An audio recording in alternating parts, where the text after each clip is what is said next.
Hello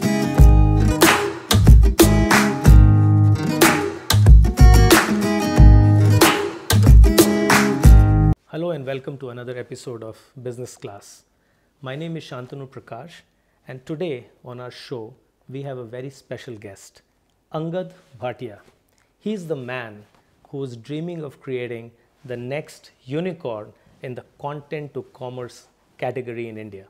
He's also the founder of MenxXP and the chief operating officer of Indiatimes Lifestyle Network, or ILN for short. Absolutely. Welcome to the show. Thank Angad. you so much, Shantanu. And you are at the center of so much action that is happening in this space, where things are changing, on a weekly basis. So tell me a little bit about your journey of how you actually got here. A lot of my passion about MenxXP. Earlier, in its early avatar, it was called MenxXpert, which actually shut down 3 or 4 times before it sprung back into action around 2009, was actually born by, 2 narratives. While in my brother's mind, he was building potentially India's first niche content / first lifestyle content business online. I at that time only saw a Google arbitrage opportunity, right? So very, very different schools of thought. Sure. But eventually I knew that I wanted to build something which would be bigger, which would potentially change the course of not only me and my company, but would really mean something to a lot of people. Shantanu, before we started this conversation, we had that little jamming session wherein you asked me to define yourself if I was a visionary or... So the only word that comes to my mind was I was only a hustler. Yes. And I was always hustling to ensure that my 4 or 5 people team had salaries at regular time. One such encounter was with somebody who used to run an investment portfolio, was in the FMCG business and a couple of other businesses. And while I started sort of helping that person out in their their corporate website work, that conversation led from one thing to the other. And I think about 2 weeks into the conversation, I had my first seed check. It was a small amount now, in relative terms. Yes. But that really sort of gave me the confidence to really cut out the distractions, really cut out meaningful agency work, and potentially even cut out retainers that we had with companies to really go back to the drawing board to see what we were going to build, which would last. That's a very interesting point of inflection in your company's history, because by all accounts you're doing well. Salaries are coming on time, you were getting all kinds of business from everywhere, and here comes this man that you hustled. Right. And he says, I'm going to put some money behind your larger visionary idea. Right. And you caught on to that. And I think then you decided that I'm going to change the entire direction of this company. Yeah. So that was it like a instant thing that, okay, this is the moment I have to do it? Or was there a lot of thought process, sleepless nights? Honestly, how did you go through that thinking process? Because you have to let go of a lot of things that were bringing in the money. Shantanu, you build a billion-dollar company. I'm sure you've had similar sort of situations. So, maybe you can shed some light on that at some point. But, for me, it was always a running thought at the back of my mind, right? It was just the right opportunity to be able to cut out the distractions. So Angad, can I interrupt you for a second? Please. So this thought at the back of your mind, which had been simmering for years, Absolutely. was that like some role model that you thought that you wanted to be like? Or where did that come from? Was it something that, some book that you read or something that fired your imagination? Somebody you knew? It was driven by... A lot of people are just happy doing a regular job, even running a services company. Right. But what was different about you that made you think that you want to aspire to do something else? Yeah. So, great question. Actually, so I've drawn my inspiration from a lot of people. But my biggest inspiration for MenxXP was actually from my brother, because he had such immense clarity in his thought on how a small content brand, which was going to be built for India's next gen progressive men, could have immense cultural impact, right? We talk of masculinity in a very, very different form, in a very, very with a very different narrative. But my brother always wanted to build a brand which would stand for progressive Indian men, right? That was, I think, a moment of inspiration for me, and the clarity that he had was actually a starting point for the will that I mustered up to build a content brand. So in some sense, are you fulfilling your brother's dream? I don't know. I think at some point that dream also became my own dream. Sure. But my dream was as much to build a big lifestyle business which wasn't really defined by a publishing business as such. Yeah, but I agree with all of that, but it's also been your vision that you haven't changed your vision over the years. Right. And the sense that I get from you is right from the get-go. Right. When you and your brother joined up and the company shut down 3 times, right, your dream and your vision has remained pretty constant. Absolutely. That you want to build this really big content place.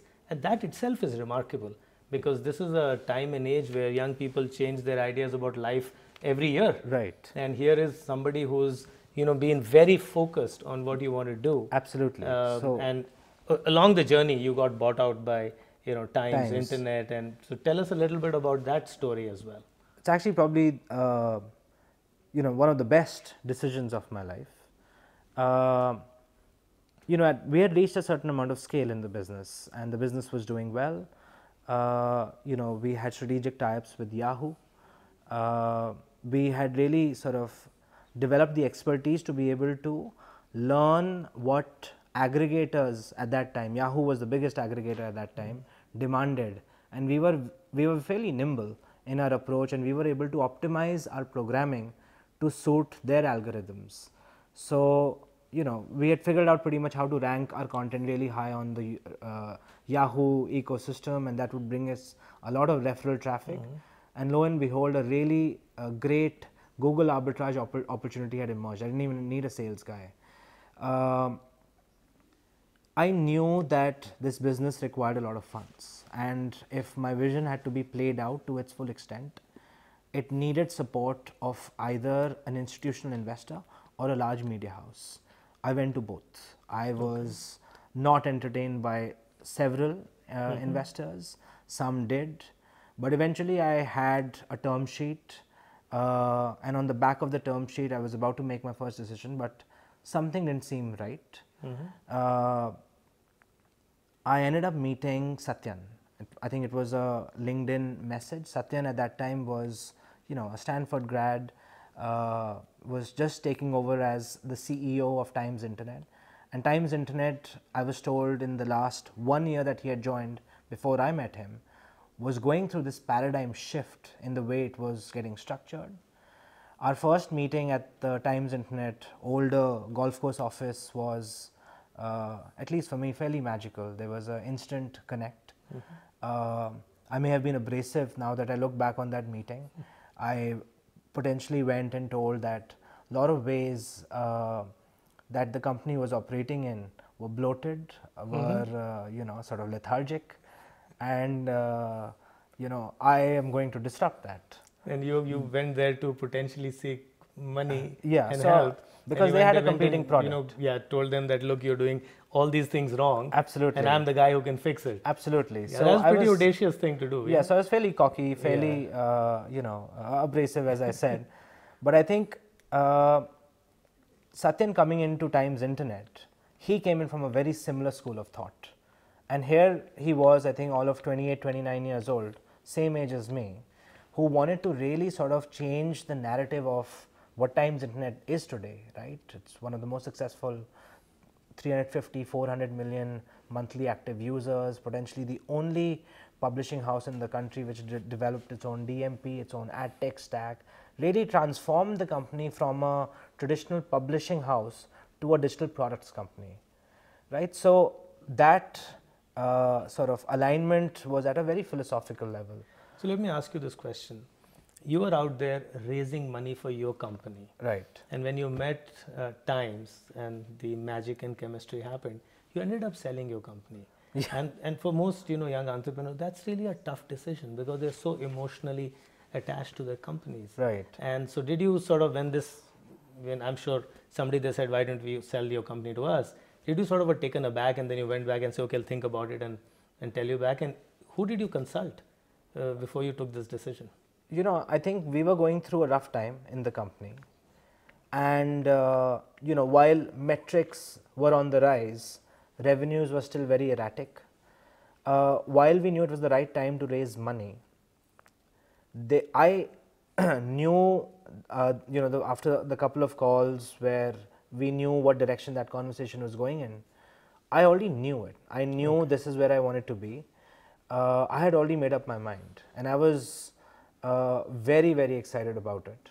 In fact, I was getting exposed to terms like due diligence, and I'm pretty sure a lot of computer systems I had pirated softwares and things like that. So that's an honest confession. That's an honest confession, but we moved on ever since. Yes.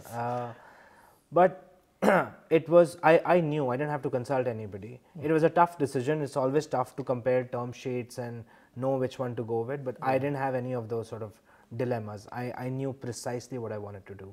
So, it's been a dream run for you since then. Yes, 7 years approximately. 7 years, and you described Times Internet, the most amazing experience of your life. Yes. So what if it hadn't turned out that way? I mean, now you have a big brother who owns your company. Sure. And what would you have done? I know it's a hypothetical question. Yeah. But really want to understand, how you respond to things. Things always work out one way or the other. It's just a matter of putting enough focus and will into it. And I'm of the firm opinion that a true entrepreneur can will his way into anything. So I don't know if Times Internet, if it didn't happen, what would have happened. But I'm pretty sure that we would have figured out a way. Maybe MenxXP wouldn't be where it is right now. But I'm pretty sure we would have figured out one way or the other to make it work. So this whole entrepreneurial thought that you have, or I would say your driving factor, that if you have the will, you will find a way to make things happen. Right. That's probably coming from your hustling background. Sure. You didn't know where your next project, next meal was coming from, but you were confident, kuch karke kuch ho jayega. Ho jayega, man. Okay, that's the mantra. I think that's a very interesting way to think about it, and it's about faith in yourself, faith in your product, faith in your team. Absolutely. And now, by all metrics, I mean, we can go into the numbers and you can share some numbers. Sure. You guys are really big and you're doing some amazing things that have never been done before in the world. Absolutely. And, but now do you rely more on your will and hustling skills, or it is more about consultants and data and numbers and market research? Because these are two different worlds. The world of an entrepreneur with conviction and the world of a manager who needs all kinds of props to help him take decisions. No, so we would say in the non-news category, we're the biggest network in the country. In terms of all metrics, in terms of reach, engagement, and definitely revenues. We're a lot more strategic. But I would be lying if I told you that we still don't will our way into things. We have sort of forayed our content company, a traditional, in some sense, a traditional content company, a digital content company, into now sort of an owner of actual physical products. MenxXP today is launching about 8 direct-to-consumer brands, including a beauty company, fashion products, not by placing other people's products, but it owns these products. I think data has been at the heart of everything I've ever done. Whether if it's, I recall on my days on programming my content for Yahoo's algorithms, to MenxXP becoming the largest social publisher on Facebook, to it's always been driven by a certain amount of data. And I think my days back in college really prepped me up for that. While I got intimidated by the universe of engineering, I still am sort of very data driven in my approach in life in general. I make calculated moves, very calculated moves, yet very, very risky. are essentially trying to build a business which is an amalgamation of content, FMCG, and social media merged into one sort of mashup. Something pretty unique, I would say. It is. It absolutely is. And obviously, I think there was no data for us to say, okay, let's just get into the FMCG business. The logical way of thinking would have been to say, hey, there is no category of advertiser in this, so there's a clear white space out here. But what do you do with that data? You can't go to a big FMCG company and say, hey, there are no products and my customers are asking for or searching for or want to read or want to discuss products in this white space. Why don't you build them, right? So we don't have that kind of relationship. But today I think industry's supply chain is getting so democratic that we can just build it on our own. Fantastic. And we can just sell it to our customers. Congratulations, that's a really bold move. Yeah. But Angad, sort of, when you started your life, it wasn't easy. Sure. You were struggling for salaries. Absolutely. 3 times near-death experience with the company. Right. But all those problems are obviously behind you because you have cash in the bank, you have a big parent backing you. Right. But so what are your fears and anxieties right now? It's not the money, but what is it then? Impact. Okay. I think for me, my biggest fear is to not make enough of an impact. But that's a very motherhood statement. No, it's not actually. I want to make a big impact. When you say impact, I mean real business impact. If you look at the industry we are in today, it is, dare I say, down the dumps globally, right? Where most social media companies, most big aggregators have gobbled up pretty much all the discovery which was once enabled through publishers. It's a very, very dire situation for the industry. Yet, we're running a business which is growing 100% year on year. And I think when I say impact, it's not so much about the impact that you're going to create in your category, but what is the actual genuine impact that if your business was to cease to exist tomorrow, what would people miss? And I think that's been my sort of question to myself every single day since we started MenxXP. And I still continue to do that. I think, one thing I'm extremely careful about, that my team and I don't come to our office with a very heightened sense of pride and glory to be oblivious to market forces, to be oblivious to what's happening around you, right? So we focus on creating impact in very, very different ways, whether if it's, an editor creating impact through their stories, a video becoming viral, but eventually a publishing unit being the biggest in its category, a video studio being the largest in its category, and an amalgamation of that really having, significant impact. Like today, if Amazon or Google was to not exist, it would have a very deep-rooted impact. They're businesses which are genuinely embedded into our daily lives, right? And that's what you want to be, or you feel you're already there? We're already there to a certain extent, but you always have to fight for relevancy. Sure, absolutely. So, and I think the amount of relevancy is what you keep sort of challenging yourself and keep rising the stakes around. So the dream of talking to the progressive Indian male, that dream is still alive? Absolutely, absolutely. So fortunately, we've been able to now diversify the dream which started with MenxXP into the women's category. Yes. With iDiva.com, which I helped found at times. We started a local discovery business called WhatsHot, which helps young Indian millennials discover life in their city. We say it's a business which enables you to do more, life beyond sort of movies and food.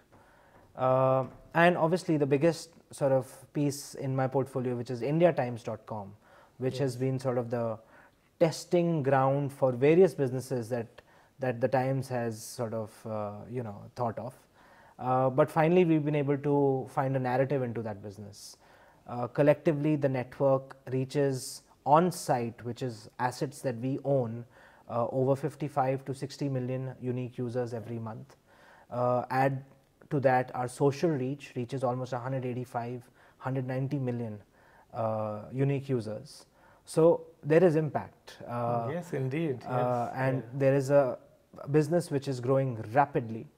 And the sort of the pieces which sort of contribute to this entire success, which is the publishing ecosystem that we built, the video ecosystem, the influencers agency that we have built, and now the commerce, really work in a very sort of magical confluence to enable this aspiration. But at the same time, there have been a lot of misses. At the same time, we could have done things faster. We could have done things more nimbly. The only thing from a cultural aspect that I have, been able to maintain is that we are still fairly nimble. But one of the same things which I'll confess, and I have this active sort of conversation with Satyan and other executives at times, is that we're at a very interesting state right now with the Indiatimes Lifestyle Network, wherein we are going from a bunch of pirates to now becoming some sort of a navy.